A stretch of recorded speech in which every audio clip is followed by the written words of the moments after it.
I think I lost the network for some reason. Frozen. I think I lost the network for some reason. I can't hear you, Nisha. Okay. I'm hearing. Just give me a second. I'm gonna switch my network quickly. Okay. Can you create a hotspot?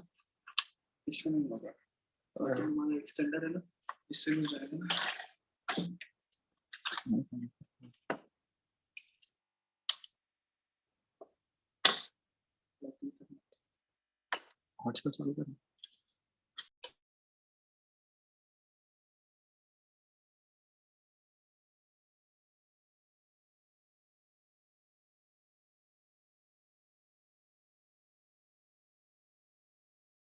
Hello, can you hear me? Am I audible? Yeah. Okay, cool. Cool. So, hello everyone. Sorry for the initial problem. It was just some network issue here. So, I am Shresth, and I am currently speaking from India, and I am a backend / algorithm designer at ParaSwap, and I'm super excited to, build a cross-chain arbitrage bot with you guys. So let's get started. I'm gonna quickly share my screen.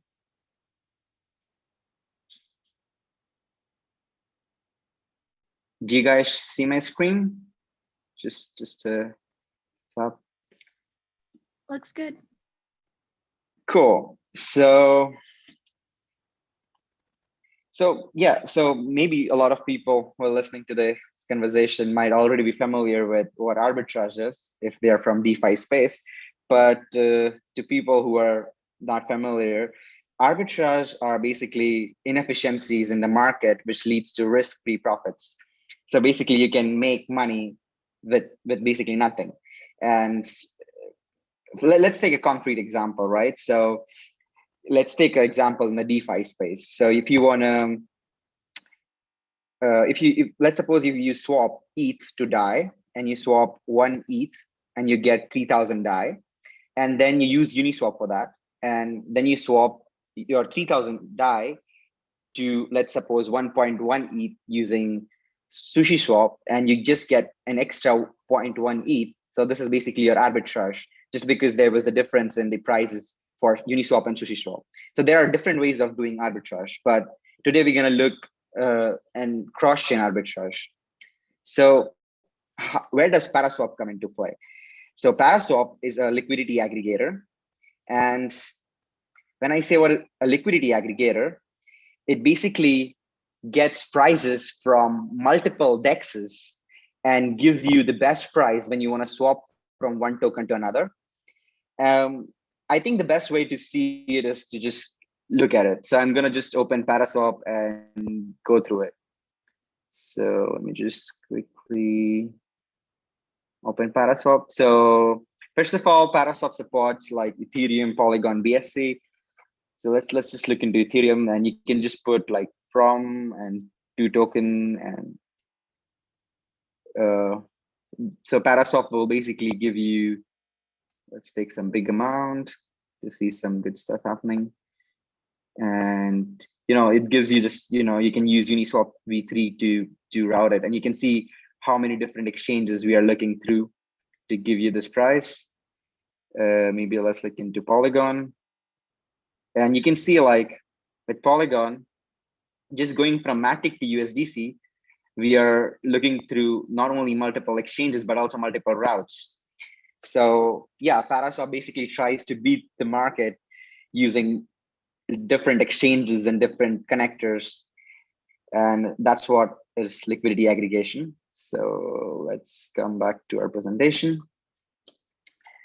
Cool. So now we know what ParaSwap does, and how we can use it in our arbitrage bot is basically when we want to get the price for swapping one token to another, we can use ParaSwap, and we can also use ParaSwap to building transactions.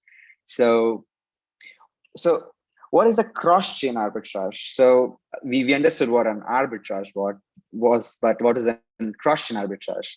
So a cross-chain arbitrage is basically when when one of the transaction is in one chain, another is in another chain.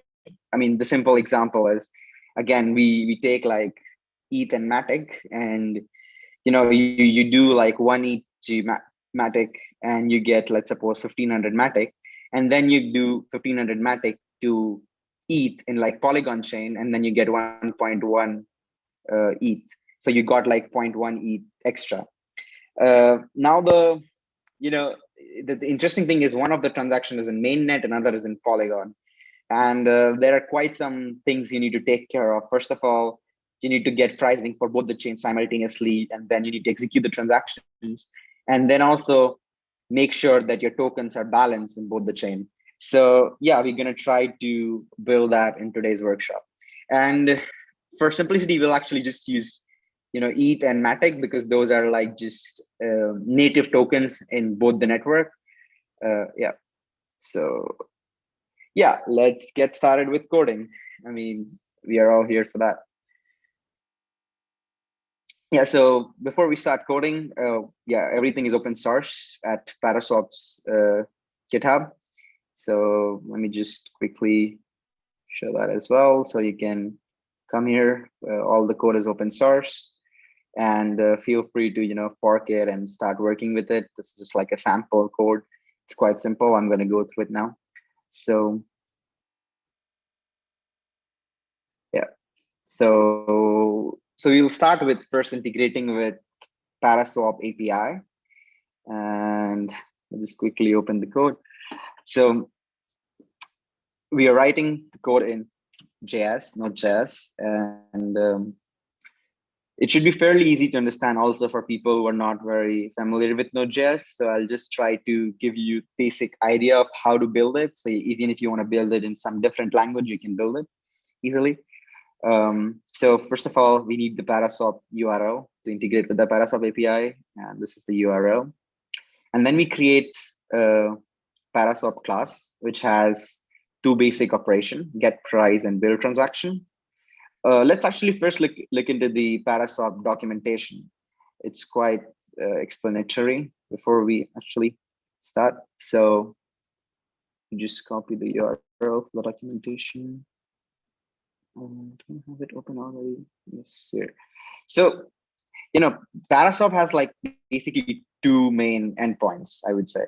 One is the pricing endpoint, and other is like the transaction building endpoint. So we looked into pricing, right? And once we do the pricing, we can actually connect the wallet and build a transaction to actually execute the swap. So the pricing endpoint does like the pricing part, where you will get like a route and with the best price, and then you can call the transaction building endpoint with your final route, and then you can get a transaction object, which you can then send to your full node, and then you can execute the transaction. So that's the basic two endpoints. And for the pricing one, if you look, it's quite simple. What you need to pass is like the from token. This could be your address or the symbol itself. Then to token, the amount, and then you have side and network. I would also recommend to pass from decimals and to decimal, because if you want to, like, ParaSwap allows you to swap arbitrary ERC20 token to arbitrary ERC20 token. And if you pass decimals, then you can do that. Otherwise, ParaSwap has to list that token. So yeah, let's look into the code. So quite simple. So we have a try catch block, just because if there is an error in pricing, and the request URL is basically the URL prices, and then you have the from, which is, so we have the get price is takes from to source amount and network, and from is basically a token object which has an address and a decimal. So we just put the from address to address, source amount, from decimals to decimal, cell, and the network. So the interesting thing here is, you have the same API and you can query both the networks. So that's very good actually for our arbitrage bot. And then you basically do a simple get request, and then you get a price route. I can also quickly just show you how the price route looks like. We should actually have some price route. So just some random query. So we just did like an ETH to DAI for some big amount, profit decimal, and the price route, you get like the best route, and you like this was a mega route. So a mega route in terms of ParaSwap is basically like the most complicated one, where you have like multiple routes going through. So you have like multiple routes using multiple exchanges. So here we're using, you see, Quick Swap, Curve V2, Sushi Swap, and Curve V1. So that's pretty good. And then we have the destination amount here, which is what is important. I think we also have the destination amount here. Let's see this one. So that's what I'm using here. If you see, the price is like data price route dest amount, and the payload is the whole payload. When you build a transaction, it's important that you give the exact price route payload, because the payload is like it has a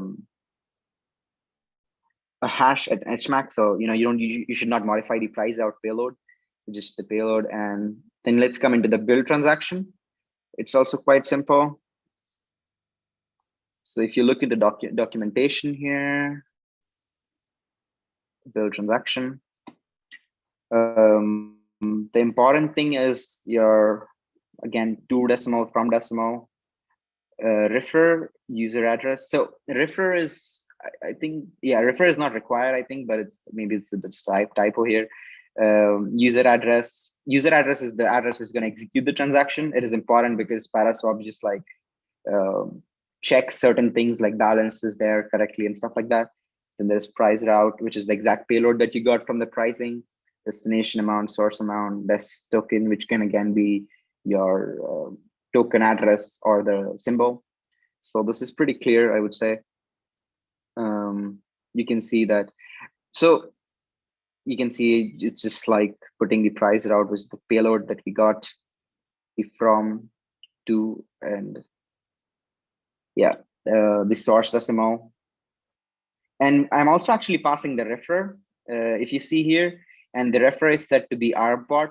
Now, the reason I'm doing this is, when you pass a refer, what would happen is when you do the on-chain, like when you execute the transaction and there's a swap event that's released, and the refer will also be there in the swap event. So in future, if you want to build like a cool dashboard where you want to check, what kind of transaction did our bot did and all kind of statistics, we can very easily do that, because we can just, get all the swap events where the refer was our bot, and we can easily use the ParaSwap subgraph. So there is also a ParaSwap subgraph, which has like, that you can index using the refer. So I just, chose some random name. I mean, our bot school. Yeah, so you can, for the pricing, you need to pass the refer index partner. And for the transaction building, you just pass it in the transaction, like the request data. And then you do a post. So here in the pricing, we did a get request. For building transaction, we do a post request. And then you get the transaction object. I just, create another transaction object just using this. And I make sure like those are in the right format. So we convert it into hex. So we get the gas value, which we convert into hex, the value, which we also convert into hex, and that's it. So I think this is pretty simple. If there is any questions here, please, put it in the chat. Don't feel to hesitate. Let me see if there was anything that was posted in the chat as well. I'm not sure if I can see that. Anyways, I will go ahead. Maybe I will check that in later on. Cool. So let's see what do we have next in our timeline. So we understood how to, query ParaSwap API. The next is like, going through the bot draft. So, how would the bot look like, the bot logic. And this is basically I just, I've commented out all the code, and I will just go through it and comment it part by part to understand each part of the logic. Yeah, so first,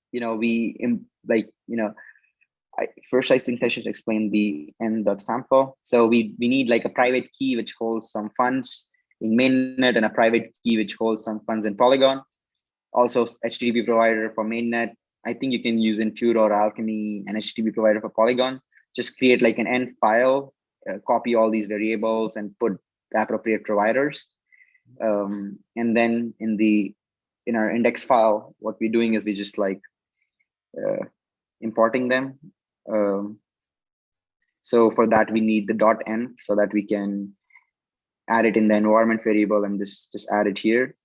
And I'm just like putting into a map with like network, with different network IDs so that we can easily access it. So for mainnet, we know the network ID is 1, and for Polygon, we know the network ID is 137. For now, you can just ignore these variables. I'll come to this later on.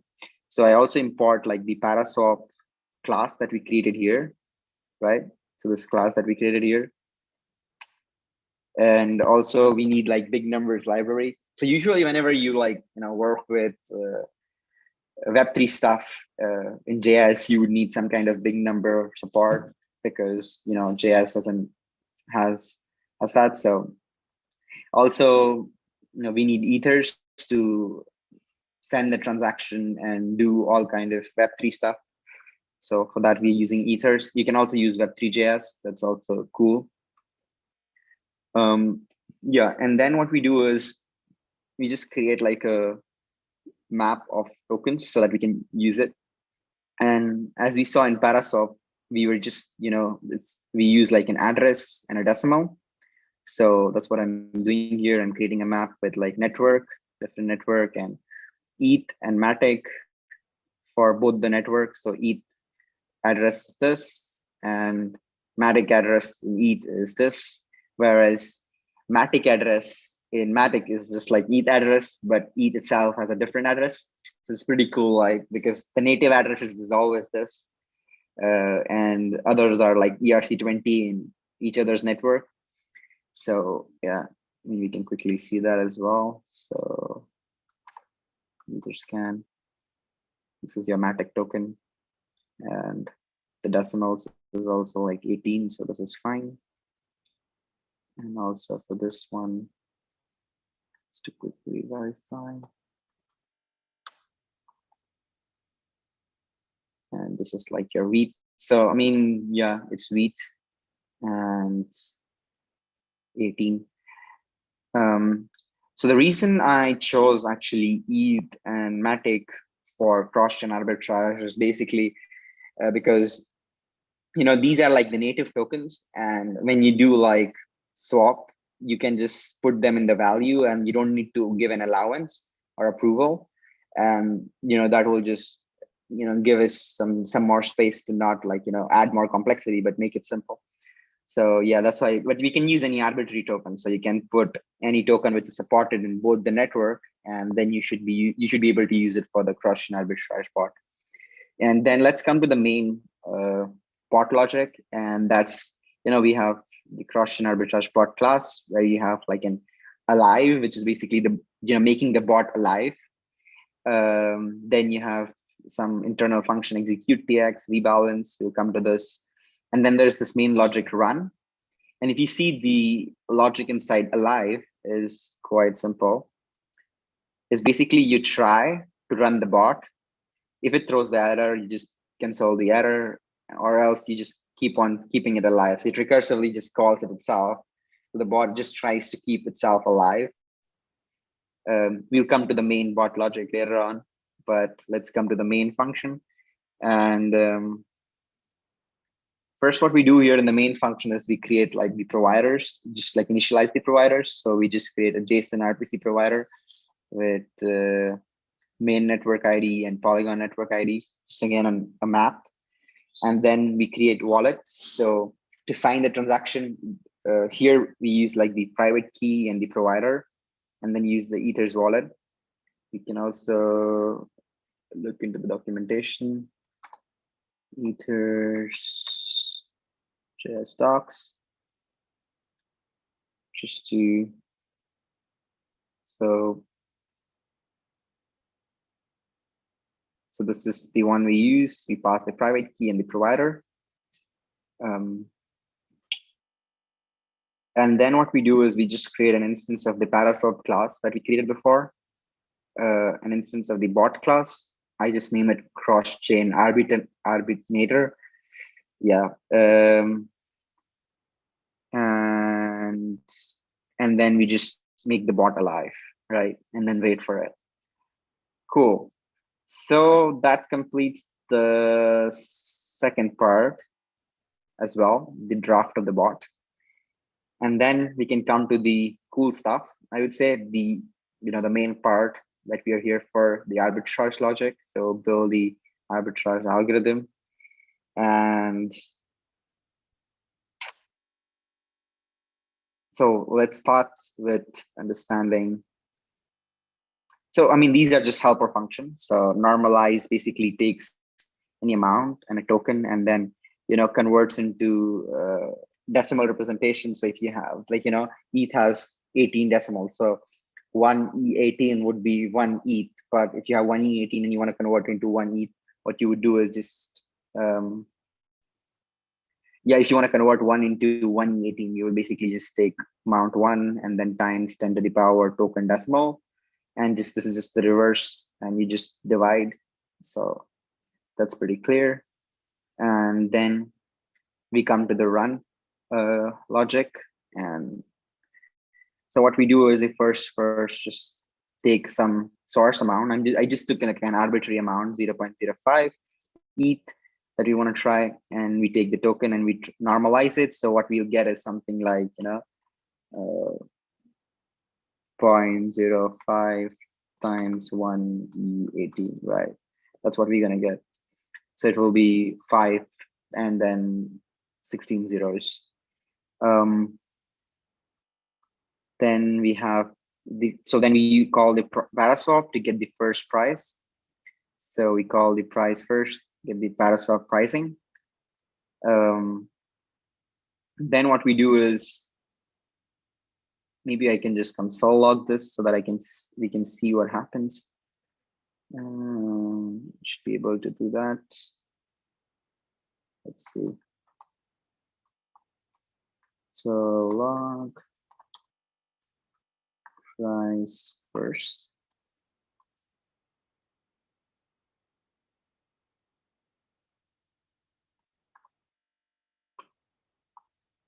Running on start. Right. So you can see that we just got like a payload from the ParaSwap API, and this is the price, and this is the whole payload. So this is working. You can see, and we can. I mean, I don't see the route here, but their best route is inside this, which is like an object. So yeah, we need to expand this to see that if you want to see that as well. But this is cool. And then what we can do is we can take the destination.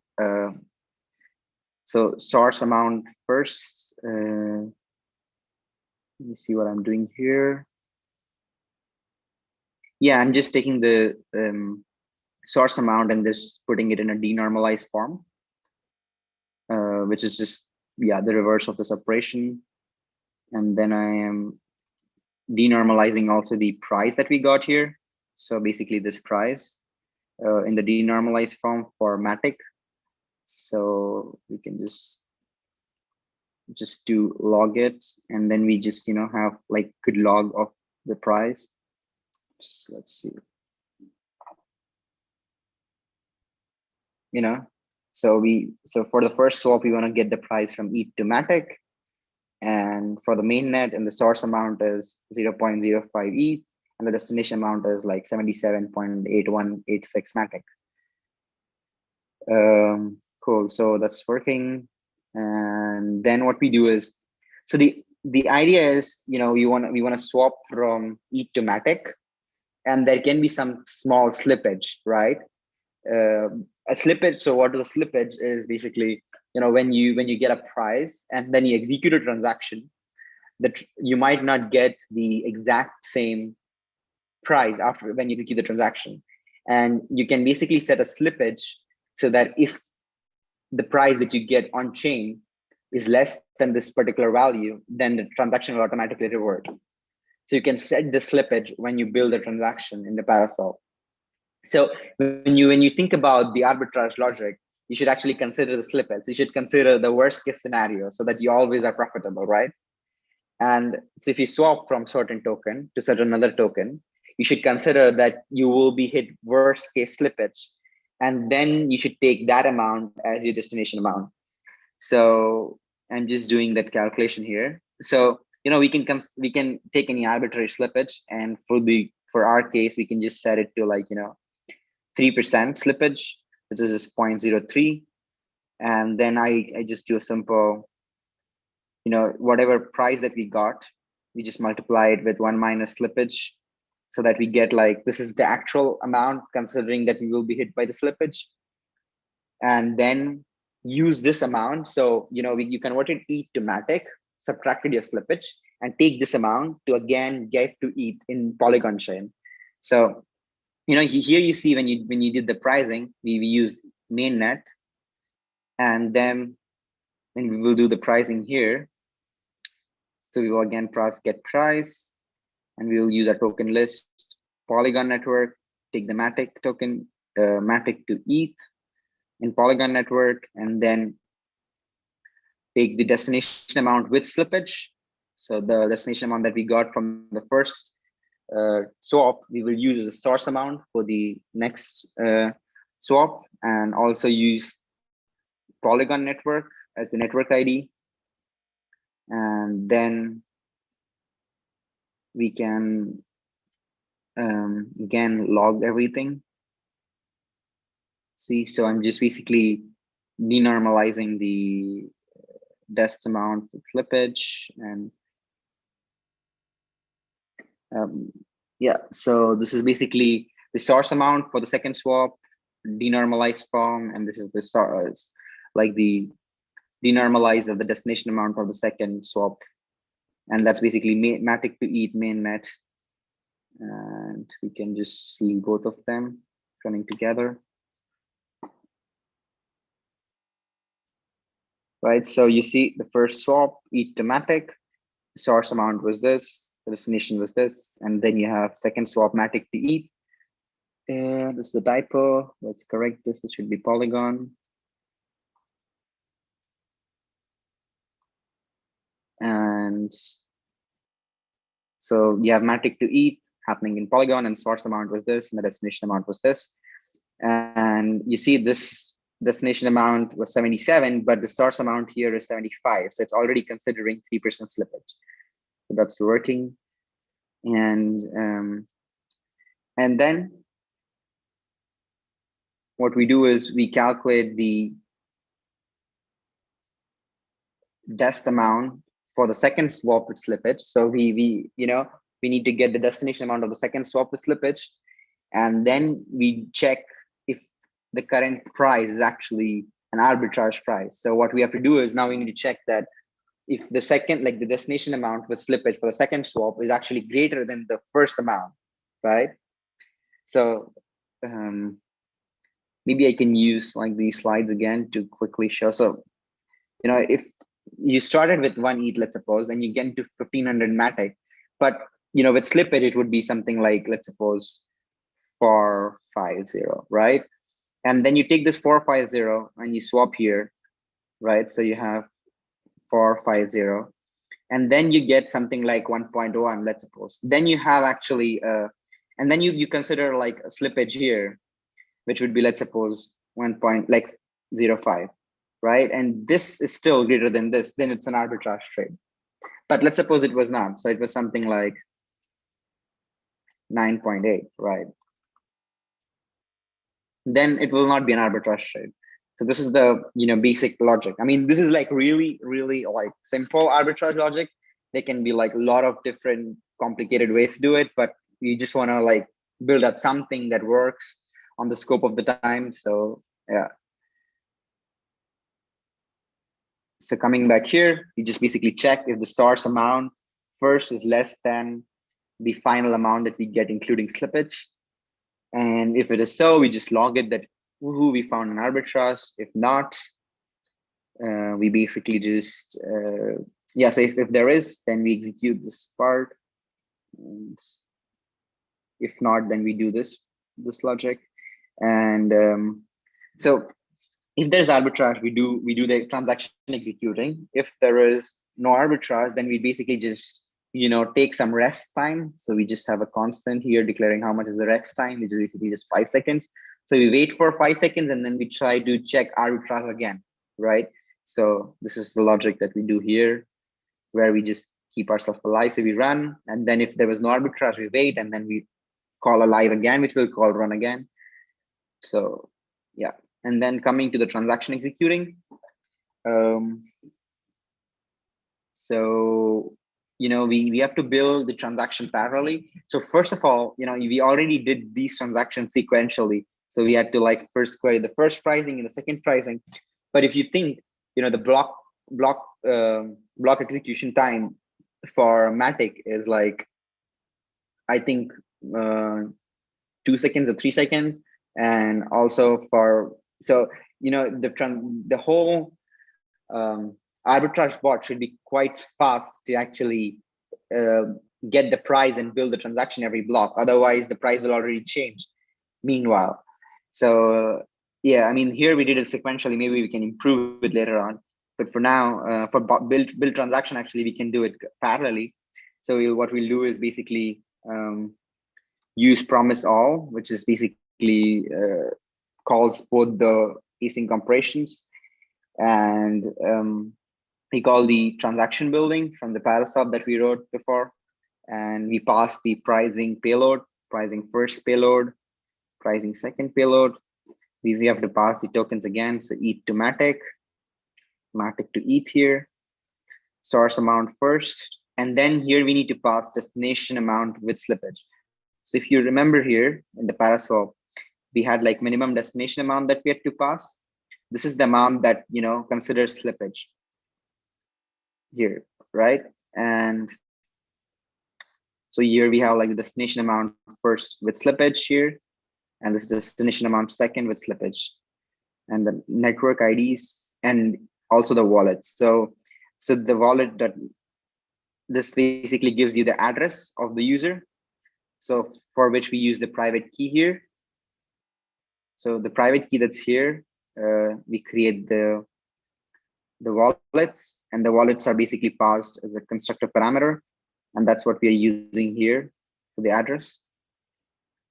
Cool. And then we just log that we're executing the transaction, and then we actually execute the transaction, log the transaction object, and then rebalance. So before coming to rebalance, let's look into the execute TX function, which is here.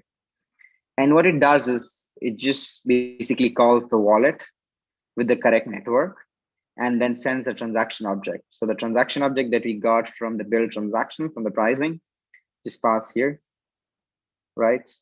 And that's being basically used here. And then once we get the transaction object, we need to wait for it so that the transaction is actually mined. So the send transaction only sends the transaction, but then we call the wait function to actually wait for it to be mined.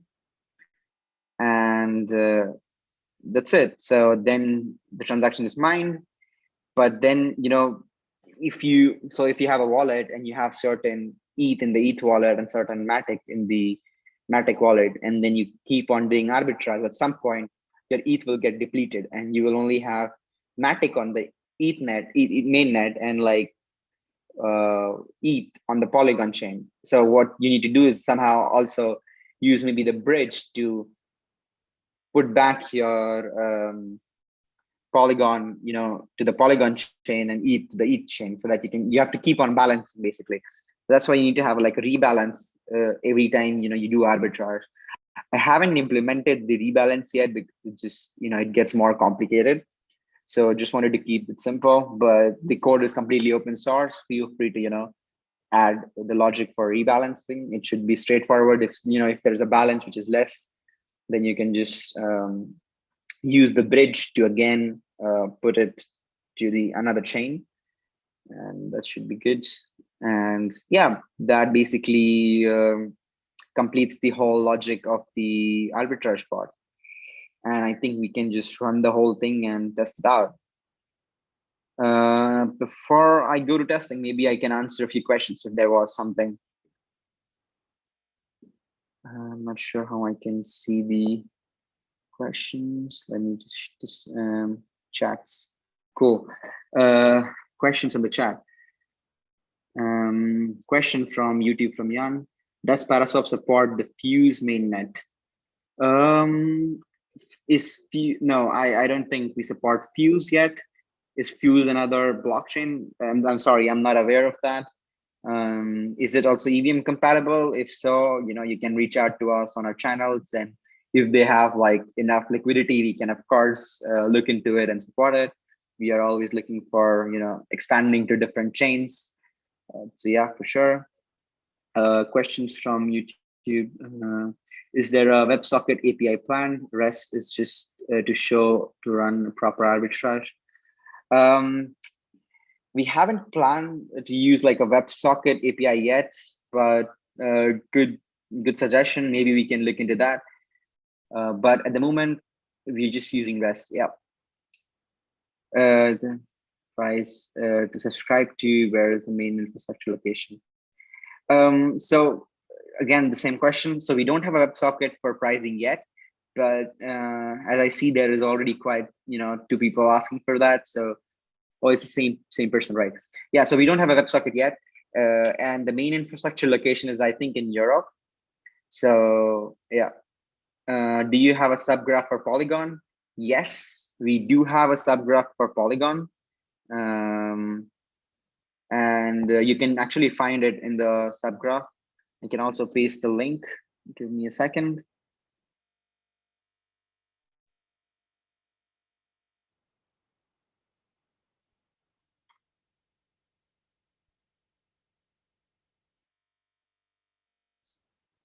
So this is the subgraph for Polygon.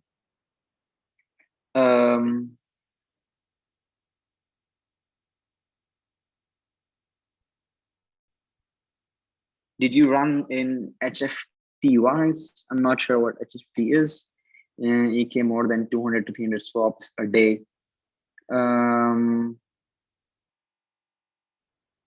Yeah, so